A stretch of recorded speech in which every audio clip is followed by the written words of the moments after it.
नमस्कार।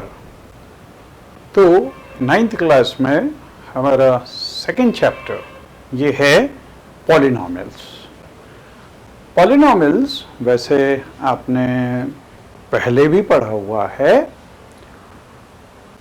Actually there are two types of quantities, constant quantity and variable quantities. तो दो type की quantity, constants types of quantities.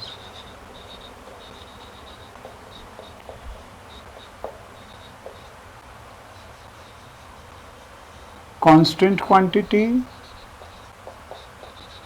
मतलब जिसकी वैल्यू फिक्स हो, और दूसरी होती है वेरिएबल क्वांटिटी। कांस्टेंट क्वांटिटी मतलब जिसकी वैल्यू फिक्स हो। ये जितने भी नंबर्स होते हैं ये सब कांस्टेंट्स में आते हैं, चाहे वो आप इंटीजर लो, रैशनल नंबर लो, इरेशनल नंबर्स लो, all these are constant quantities. And variable quantities मतलब जिसकी वैल्यू लगातार चेंज होती हो। एग्जाम्पल्स हम बहुत सारे देख सकते हैं, एज है, वेट है, इवन आप अगर वो पेन से लिख रहे हैं तो उसकी जो क्वांटिटी ऑफ इंक है that is also variable when you are writing. जब नहीं लिख रहे हैं तो दैट विल बिकम कांस्टेंट। तो कांस्टेंट्स और वेरिएबल क्वांटिटीज को हम एक्स वाई जेड वगैरह से डिनोट करते हैं। और कांस्टेंट क्वांटिटीज आर, वैसे तो नंबर्स रहते हैं, कभी कभी ABC से भी हम कांस्टेंट क्वांटिटी को डिनोट करते हैं। जब इन दोनों को कंबाइन कर देते हैं then we get algebraic term.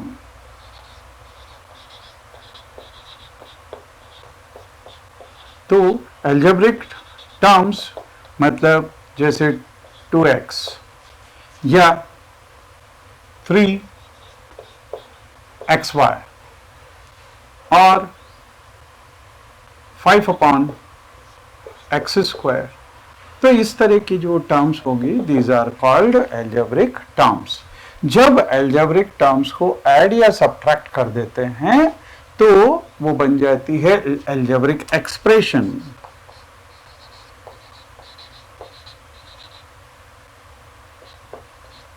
Algebraic expressions. तो एल्जेब्रिक एक्सप्रेशंस के अंदर अगर इनको कंबाइन कर दें, मतलब 2x + 5 या 5x² + 2x + 7/2, तो ये इस तरह की जो टर्म्स होंगी ये हो जाती है एल्जेब्रिक एक्सप्रेशंस। और पॉलिनॉमियल्स ये पर्टिकुलर टाइप का एल्जेब्रिक एक्सप्रेशन होगा। तो पॉलिनॉमियल क्या होगा?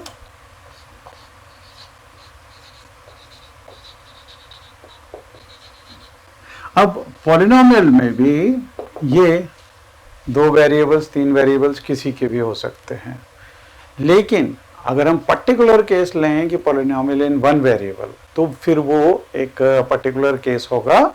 और पॉलिनॉमियल्स क्या होते हैं?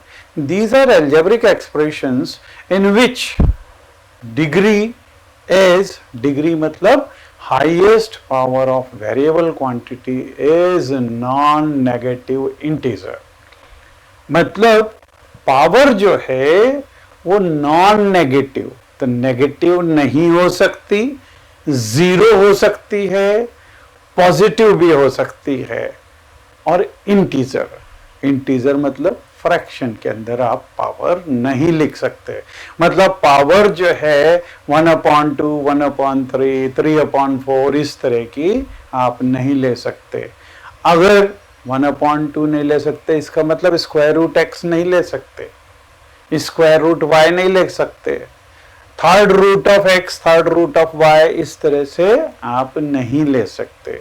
तो पॉलिनॉमियल के लिए degree means highest power of variable quantity, or power of quantities means variables, they cannot be non-negative, they cannot be in fraction or they cannot be negative also.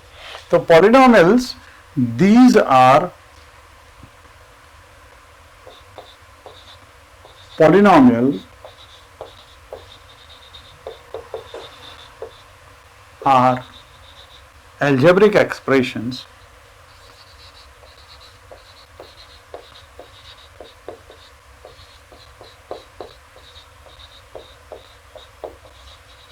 having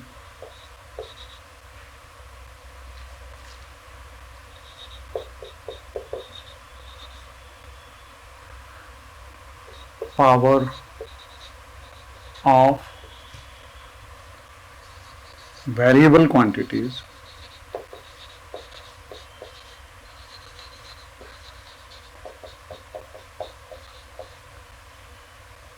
non-negative integers, non-negative integers. So power cannot be negative or power cannot be in fraction. That is, it cannot be, ये इसको और specify कर दें, cannot be negative or in fraction. तो fraction में भी नहीं हो सकती. अच्छा, फिर हमने नंबर ऑफ टर्म्स, इसके ऊपर पॉलिनोमियल्स को उसके डिफरेंट टाइप्स देखे थे. तो टाइप्स ऑफ पॉलिनोमियल,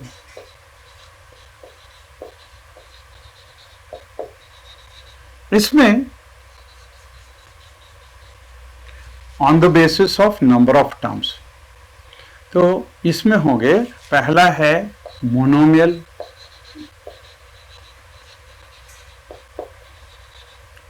दूसरा देखा था बाइनोमियल,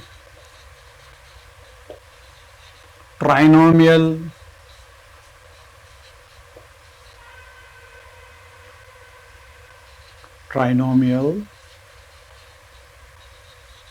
एंड सो ऑन. तो मोनोमियल मतलब जिसके अंदर केवल वन टर्म, तो उसको बोलते हैं मोनोमियल. अगर दो टर्म्स हो तो बोलेंगे बाइनोमियल, तीन टर्म्स हो तो इसको बोलेंगे ट्राइनोमियल. ठीक है. अच्छा, अगर हम पावर्स देखें तो on the basis of powers, तो this is on the basis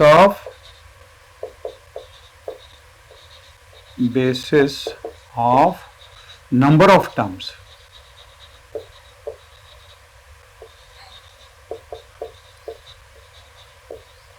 और अब types of polynomial,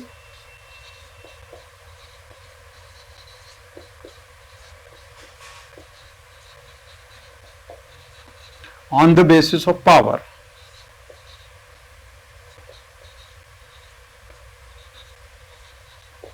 Basis of power.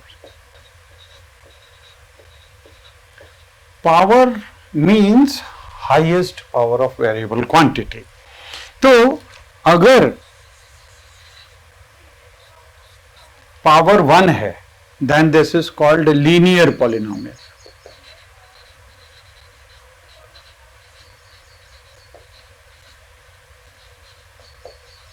अगर पावर इज 1,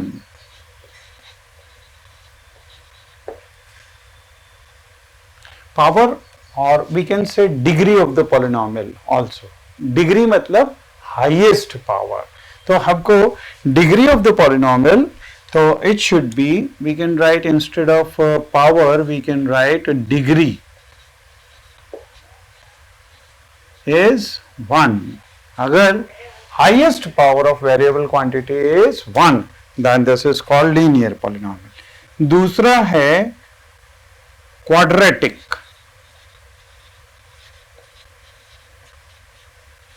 polynomial. अगर degree is 2, डिग्री इज 2, तो इसको बोलेंगे क्वाड्रेटिक। अगर तीसरे क्यूबिक, क्यूबिक पॉलिनोमियल मतलब अगर डिग्री इज 3 तो इसको क्यूबिक बोलेंगे, और अगर degree is 4 then we will say this is biquadratic polynomial, और अगर उसके आगे गई तो polynomial of degree n। Then you have also seen standard form of polynomial. तो स्टैंडर्ड फॉर्म ऑफ पॉलिनोमियल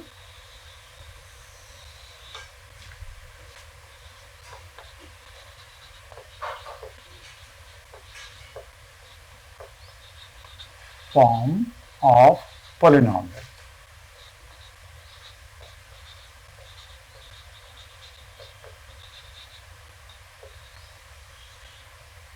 तो स्टैंडर्ड फॉर्म में क्या होगा, जिसके अंदर वन वेरिएबल के अंदर अगर पॉलिनोमियल दिया हुआ है और उसकी जो पावर है डिसेंडिंग ऑर्डर या असेंडिंग ऑर्डर में हो, अगर तो power of variable quantities,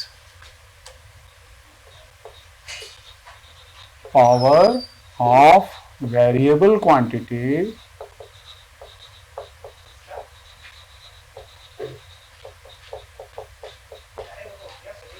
are in ascending order,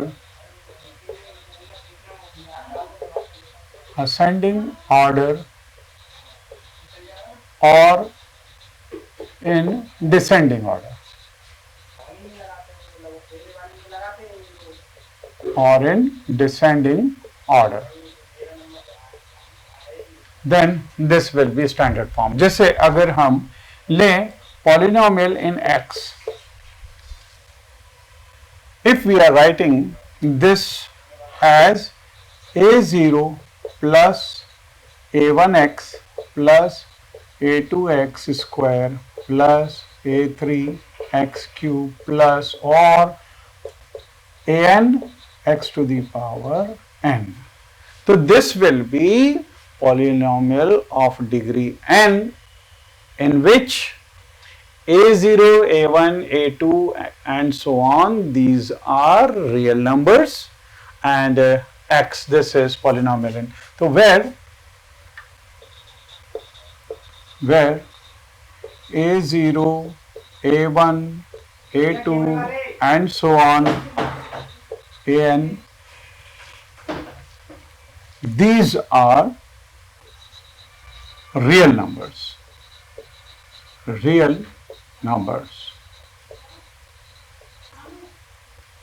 okay, and this is called polynomial of degree n।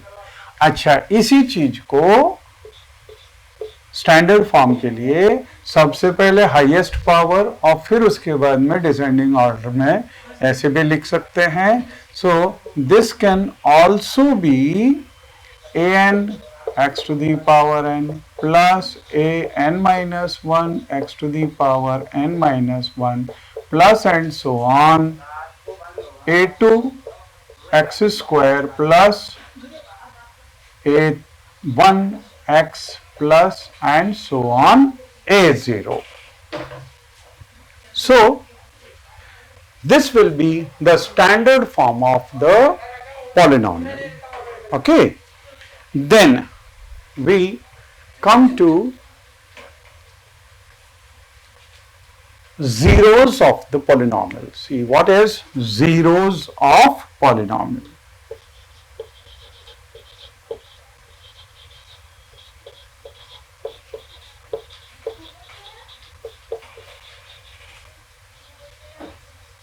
zeros of the polynomial means these are the value of the variable quantity which when substituted in the polynomial make it equal to 0। तो अगर उसकी value 0 बन जाए तो इसको बोलेंगे zero of the polynomial. zeros of polynomial, so this will be the value of the variable quantity which make it equal to 0। अभी हम इसके एग्जाम्पल्स देखेंगे एक्सरसाइज के अंदर। यहां पे जीरोज ऑफ द पॉलिनोमियल और जीरो पॉलिनोमियल,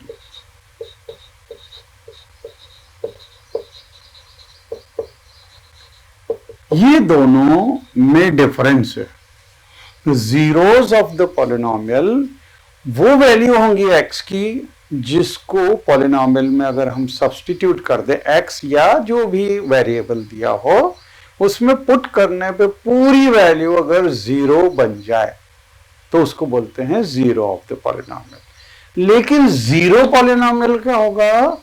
जीरो पॉलिनोमियल वो पॉलिनोमियल होगा जिसमें सब कोएफिशिएंट्स जीरो हो। तो zero polynomial means this will B, zero polynomial will be 0 plus 0 into x plus 0 into x square plus and so on. मतलब सभी zero है तो उसकी वैल्यू जीरो हो जाएगी। तो जीरो पॉलिनोमियल और जीरोज ऑफ द पॉलिनोमियल, इसमें आपको डिफरेंस बिल्कुल क्लियर होनी चाहिए। अब हम आ जाएं एक्सरसाइज के ऊपर। तो फर्स्ट एक्सरसाइज इसमें देखिए, which of the following expressions are polynomials in one variable and which are not, state reason for your answer. तो देखिए फर्स्ट क्वेश्चन में फर्स्ट पार्ट, पॉलिनोमियल के लिए हमने देखा था नॉन नेगेटिव इंटीजर पावर होनी चाहिए, मतलब नेगेटिव नहीं हो सकती और फ्रैक्शन भी नहीं हो सकती। तो यहां पे फर्स्ट वाले में 4x square minus 3x plus 7, मतलब यहां पे पावर नेगेटिव नहीं है और फ्रैक्शन भी नहीं है, so this is a polynomial. फिर सेकंड वाले में y square plus root 2, this will be a polynomial, क्योंकि यहां पे y की पावर तो 2 है, ये नेगेटिव भी नहीं है और फ्रैक्शन में भी नहीं है। हमको रूट 2 की पावर से कोई लेना देना नहीं है, क्योंकि रूट 2 ये इरेशनल नंबर है, कोएफिशिएंट्स कोई से भी रियल नंबर हो सकते हैं, बस हमको देखना है वेरिएबल की पावर, है ना। तो then next one, third one is 3 root 2 plus t root 2, 3 root t and plus t root 2। अब देखिए यहां पे t की पावर देखें, सेकेंड टर्म में तो ठीक है t दी हुई है, लेकिन फर्स्ट टर्म में रूट t हो गई। रूट t मतलब t की पावर 1/2 हो गई। अब फ्रैक्शन हो गई तो ये पॉलिनोमियल नहीं हो सकता, सो this is not a polynomial. अगले वाले में y plus y upon 2 upon y, तो यहां पे 2 अपॉन y, जहां अपॉन में y आया मतलब y की पावर -1 है, तो इसके अंदर y की पावर -1 है, so this can not be a polynomial, क्योंकि नेगेटिव भी नहीं होना और फ्रैक्शन भी नहीं होना, तो this is not. Then fifth one is x to the power 10 plus y cube plus t to the power 50। यहां पे ये 3 वेरिएबल्स आ रहे हैं, so this can not be a polynomial. तो क्वेश्चन फिफ्थ के अंदर, ये क्वेश्चन 1 का फिफ्थ पार्ट में यहां पे 3 वेरिएबल्स दिए हुए हैं, so this is not polynomial in 1 variable. फिर हम देखें question number 2, right the coefficients of x square in each of the following. तो जैसे हमने ये पॉलिनोमियल देखे थे, इसके अंदर a0 a1 a2 ये सब दीज आर कॉल्ड कोएफिशिएंट्स, है ना। ये x का कोएफिशिएंट a1, एक्स स्क्वायर का a2, एक्स क्यूब का a3। तो यहां पे हमको निकालना है coefficient of x square in each of the following. अब जैसे पहला वाला, फर्स्ट वाले में एक्स स्क्वायर के साथ में कुछ नहीं दिया हुआ, इसका मतलब उसका कोएफिशिएंट होगा 1। फिर सेकेंड वाले में एक्स स्क्वायर ये माइनस एक्स स्क्वायर दिया हुआ है, इसका मतलब एक्स स्क्वायर का कोएफिशिएंट होगा -1। अगले वाले में pi by 2 x square plus x दिया हुआ है, तो एक्स स्क्वायर का कोएफिशिएंट हो जाएगा पाई बाई 2। अगले इसमें अब देखिए यहां तो एक्स स्क्वायर दिया ही नहीं है। जब एक्स स्क्वायर नहीं दिया है इसका मतलब, क्योंकि ये दिया हुआ है √2x - 1, इसमें एक्स स्क्वायर की टर्म ही नहीं है, इसका मतलब वो 0 × एक्स स्क्वायर प्लस ऐसे हमको लिखना पड़ेगा, और एक्स स्क्वायर का कोएफिशिएंट क्या हो जाएगा, दिस विल बिकम 0। अगला, give one example each of binomial of degree 35। Binomial हमने देखा, बायनोमियल के अंदर 2 टर्म्स होनी चाहिए, और डिग्री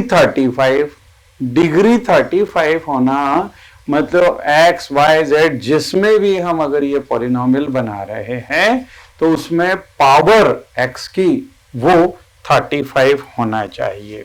तो हम 35 पावर मतलब x टू द पावर 35, अब इसका कोएफिशिएंट हम कुछ भी ले सकते हैं, say this is 5x to the power 35, और प्लस बायनोमियल चाहिए तो एक नंबर और लिख दे इसमें, suppose this is 10x to the power 11। तो ये हो गया बायनोमियल, और इसमें डिग्री 35 है, और ये बायनोमियल है क्योंकि इसके अंदर 2 टर्म्स है। अगले उसमें and a monomial of degree 100। Monomial मतलब एक ही टर्म है, जब एक ही टर्म है तो उसके अंदर, और डिग्री भी दी हुई है 100, तो x टू दी पावर 100 या y टू दी पावर किसी में भी अपन पॉलिनोमियल बना सकते हैं, और इसके साथ में कुछ भी कोएफिशिएंट लिख दो, से this is 2/3 into x to the power 100, so this will become a monomial having degree 100।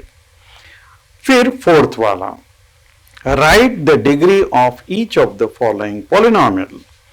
तो फर्स्ट वाले में 5x³ plus 4x² plus 7x highest power, ये कहलाती है डिग्री ऑफ द पॉलिनोमियल। तो यहां पे हाईएस्ट पावर 3 है, तो इसकी डिग्री हो गई 3। दूसरे वाले में 4 - y², तो हाईएस्ट पावर y की है 2, तो degree will be 2। Then third one 5t - √7, तो t की पावर 1 है, तो दिस विल बी 1। लेकिन फोर्थ वाले में सिर्फ 3 दिया हुआ है। अब देखिए अगर कोई नंबर केवल 3 दिया हुआ है तो इसकी डिग्री क्या होगी, इसको 3 को हम लिख सकते हैं 3 × 1। और अगर आपको याद हो, आपने laws of indices, laws of exponents पढ़े हैं कि x to the power 0 is 1, तो इसको हम लिख सकते हैं, 1 को लिख सकते हैं x की पावर 0, तो इसकी डिग्री क्या हो जाएगी, 0। Degree of this constant polynomial, this will be 0। तो ये हो गया। Then classify the following as linear, quadratic and cubic polynomial। हमने ये भी देखा, लीनियर पॉलिनोमियल मतलब जिसकी डिग्री 1 हो, क्वाड्रेटिक मतलब डिग्री 2, और क्यूबिक मतलब डिग्री 3। तो लेट अस सी दिस। इसके अंदर फर्स्ट वाला x² प्लस x, तो हाईएस्ट पावर है 2, तो this will be quadratic polynomial. Then second one x - x³, तो हाईएस्ट पावर इज x³ मतलब पावर इज 3, तो इसकी डिग्री हो जाएगी 3। This will be cubic polynomial. पहला वाला है क्वाड्रेटिक, दूसरा है क्यूबिक, तीसरा वाला चूंकि y² दिया हुआ है तो this is also quadratic polynomial.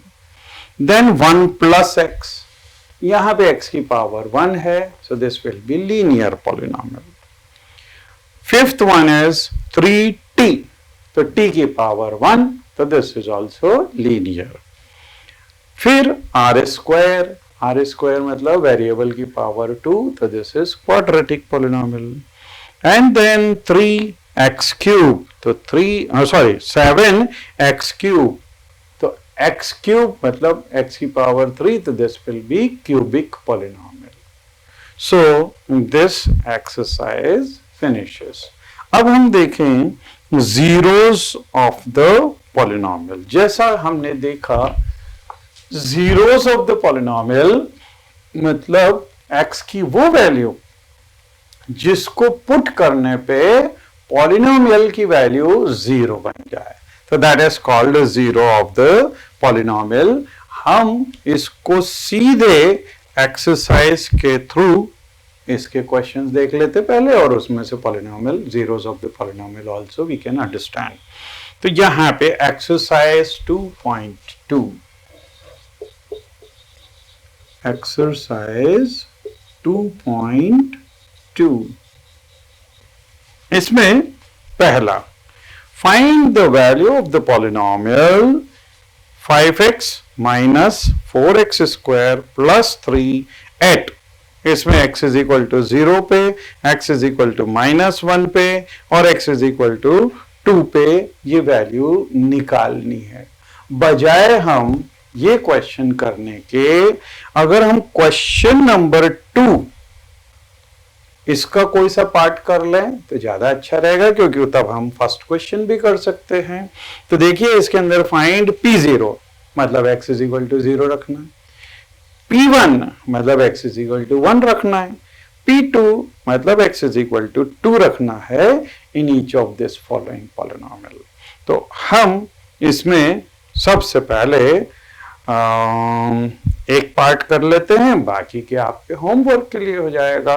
तो एक part, suppose second part, let us do second part. Question number 2, it's second part is polynomial is pt is equal to, this is given 2 plus t plus 2t square and minus t cube। हमको P0, P1 और P2 ये निकालने हैं। तो सबसे पहले P0 मतलब जहां जहां पे t दिया हुआ है उसकी जगह 0 रखना है। तो दिस विल बी 2 प्लस ये 0 plus 2 into 0 square, this is minus t cube mean 0 का cube. So this is equal to 2 plus this is 0 plus 0 plus 0 minus 0। So this will be equal to, this is equal to 2 only. फिर हम देखें P1 मतलब अब जहां पे भी t दिया है उसकी जगह 1 रखना है। तो 2 प्लस 1 क्योंकि t की जगह 1 प्लस 2t स्क्वायर मतलब 2 into 1 square minus t cube मतलब 1 का cube. So this will be equal to 2 plus 1 plus 2 into 1 square is 1, so this will become 2, और 1 का क्यूब, this will be 1, तो -1। यहां से ये -1 प्लस 1 कैंसिल हो गया, this is equal to 4, तो value of P1 is 4। Then we can find P2 will be equal to, अब यहां पे t की जगह 2 रखना है, तो 2 प्लस t की जगह 2 प्लस 2 इंटू टी स्क्वायर मतलब 2 square, then minus t cube मतलब 2 का cube. So this will be equal to 2 plus 2 plus ये 2 square will be 4 into 2 this is 8 और 2 का क्यूब दिस इज ऑल्सो 8, तो ये 8 और -8 कैंसिल हो गया, this is also equal to. So like this you can find the value। और एक चीज ये ध्यान रखना, अगर ये 0 आ गया मतलब x is equal to 2, that will become 0 of the polynomial। okay,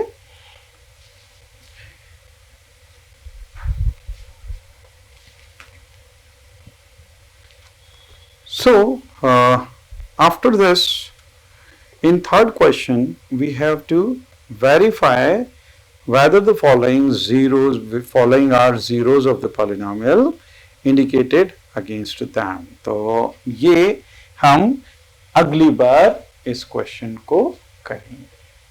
okay, thank you.